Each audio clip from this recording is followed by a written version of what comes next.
Welcome to Silent Screams, where shadows whisper and reality blurs.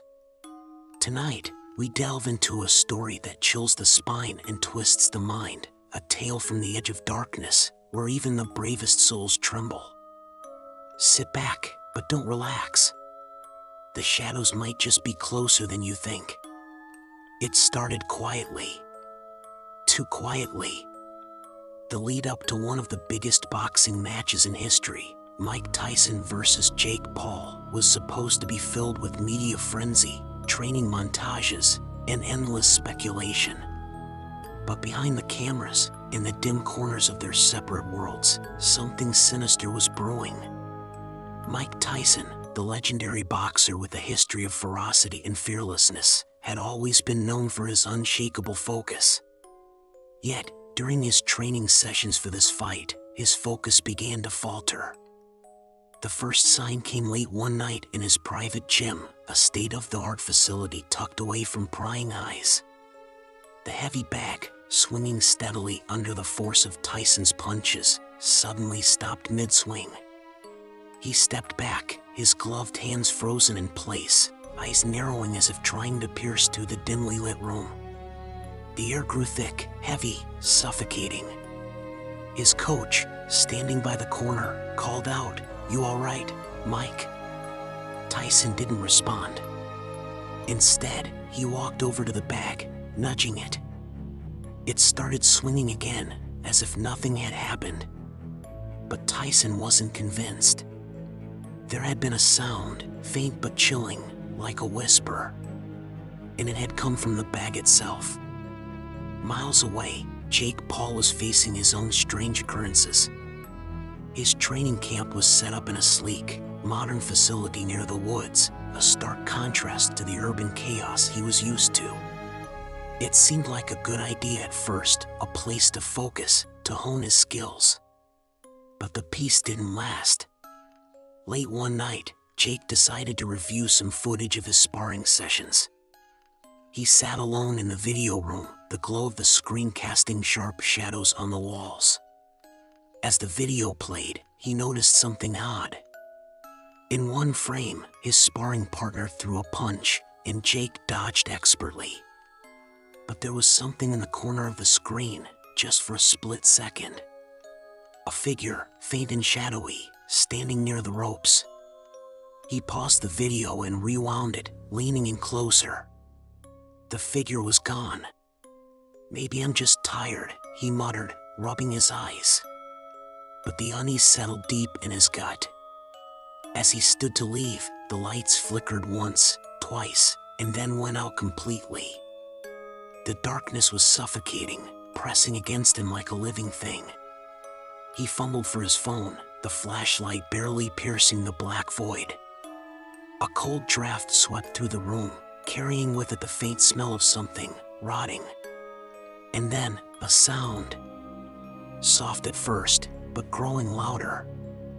A low, guttural growl, as if something was right behind him. Jake spun around, heart pounding, but there was nothing there. The lights flickered back on, and the room was as it had been moments ago. But the growl lingered in his mind, a haunting echo that refused to fade. Meanwhile, Tyson began to notice more peculiarities. During one of his night runs, he took a route through a quiet neighborhood, his feet pounding the pavement rhythmically. The houses were dark, the streets deserted. But as he turned a corner, he stopped abruptly. Ahead of him stood a figure. Not a person, it couldn't be. It was too tall, its limbs unnaturally thin, and its face, or lack of one. There was nothing where the face should have been, just a smooth expanse of pale skin. Tyson blinked, and the figure was gone. But the cold sweat dripping down his back was very real. Jake, too, couldn't shake the feeling of being watched. The unease followed him everywhere, in the gym, at his temporary home, even in the shower. One night, he woke up gasping for air, convinced that someone had been sitting at the foot of his bed. The impression in the mattress was still there, deep and undeniable. As days passed, both men found themselves questioning their own sanity.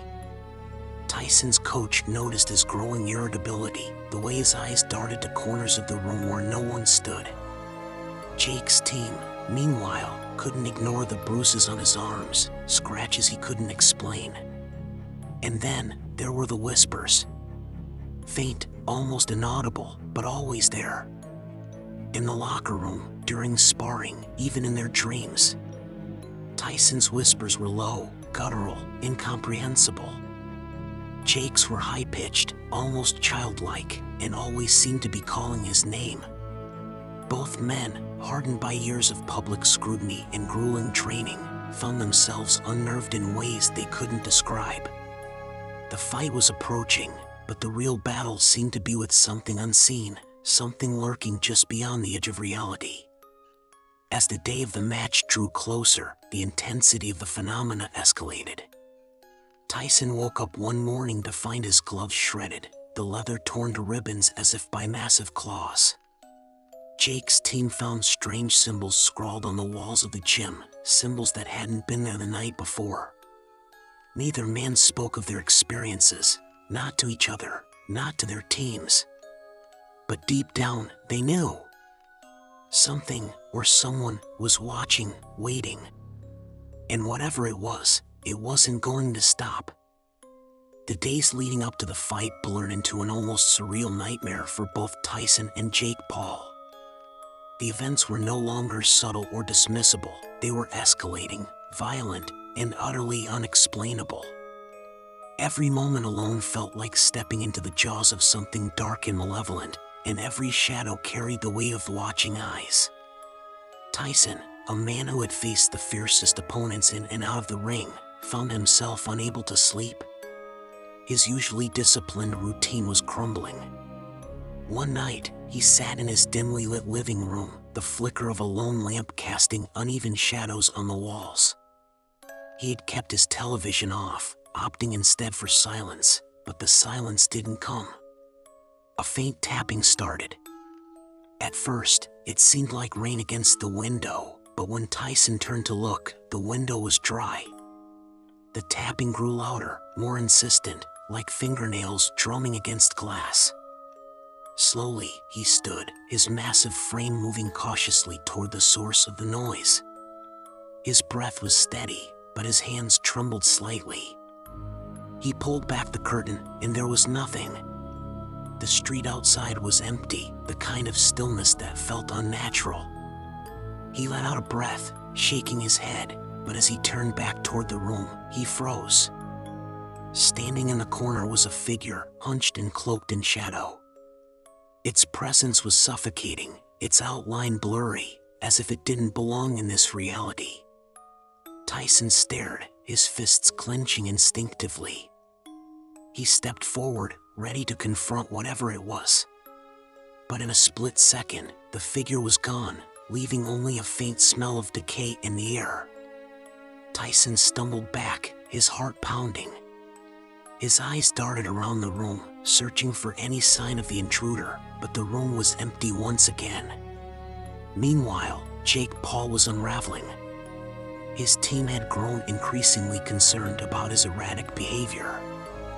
He was jumpy, paranoid, and often muttered to himself as if answering someone no one else could see. His training sessions were interrupted by bouts of panic, shadows moving where they shouldn't, whispers that grew louder with every punch he threw. One particularly chilling night, Jake found himself alone in the gym. He had insisted on staying late, desperate to focus despite the unease gnawing at him. The lights above flickered sporadically, and the faint hum of the fluorescent bulbs filled the air.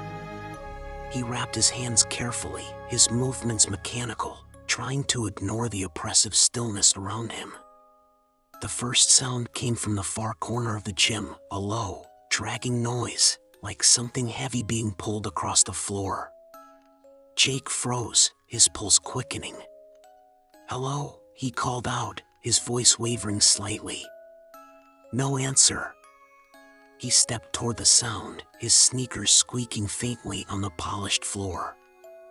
The dragging noise stopped abruptly, replaced by a sharp, rhythmic tapping. It was coming from the lockers at the far end. Jake's breath hitched as he approached. The air grew colder with each step, and the shadows seemed to stretch unnaturally long. He reached out to the locker door where the sound originated, his hand trembling. As he opened it, a deafening bang echoed through the gym, and the lights went out. Jake stumbled back, his phone's flashlight trembling in his grasp as he pointed it toward the locker. Inside was a pair of his boxing gloves, covered in what looked like black, sticky tar. Written on the inside of the locker door, scrawled in what looked disturbingly like blood, was a single word: run. Jake didn't remember leaving the gym. He only remembered sprinting into the night, the cold air biting at his lungs, the word echoing in his mind like a warning that wouldn't fade. At the same time, Tyson experienced something that would shake even his iron resolve. During a sparring session in the early hours of the morning, the gym's temperature plummeted without warning. His sparring partner, a younger fighter with quick reflexes, suddenly froze mid-punch, his eyes widening in terror. "What the hell is wrong with you?" Tyson barked, lowering his gloves. But the young man didn't answer. Instead, he pointed behind Tyson, his hand shaking uncontrollably. Tyson turned slowly, his instincts screaming at him not to look. There, standing in the doorway, was the same figure he had seen in his living room. It was clearer now, its pale, featureless face illuminated by the dim gym lights. Its arms hung unnaturally long, and its body seemed to sway slightly, as if it were underwater. Tyson stepped forward, but his sparring partner screamed, Don't go near it." The lights flickered violently, and when they steadied, the figure was gone. Tyson's partner bolted from the gym, leaving Tyson alone with the suffocating silence. He stood there for a long moment, his fists clenched, his mind racing.